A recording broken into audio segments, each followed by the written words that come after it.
সস্তায় হলে এই যে সব জিনিস ভালো হয় তাও না, আবার সব জিনিস খারাপ হয় তাও না। এখান থেকে হচ্ছে দেখে দেখে কিনতে হয়। যেমন এই যে এখানে আপনার হচ্ছে মেয়েদের যাবতীয় জিনিসপত্র আছে, তারপর হচ্ছে ছেলেদের আছে। তো আমি এখান থেকে কিছু লিপস্টিকের কোয়ালিটি দেখতে গিয়েছিলাম, বাট আমার কাছে এটা মোটেও ভালো লাগেনি।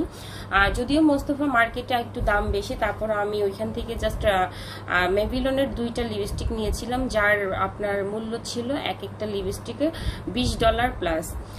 তো এখান থেকে হচ্ছে $2 বা $1ও লিপস্টিক পাওয়া যেত, তবে এগুলো মোটেও হচ্ছে খুব একটা অরিজিনাল প্রোডাক্ট ছিল না। তো যাই হোক, এর মধ্যে থেকেই ভালো খারাপ দেখে নিতে হয়। তো যারা হচ্ছে সিঙ্গাপুরে যাবেন, আসলে সবার জন্য তার ব্র্যান্ডের জিনিস নেওয়া হয় না। তো দেখা যায় ফ্যামিলির অনেকজনকে হচ্ছে আমরা বেশিরভাগই চকলেট জিনিসটা আর কি দিয়ে থাকি। তো আমি আসলে এখান থেকে সিঙ্গাপুর থেকে বিশেষ করে আমি কিছুই নেইনি বলতে শুধু হচ্ছে আমি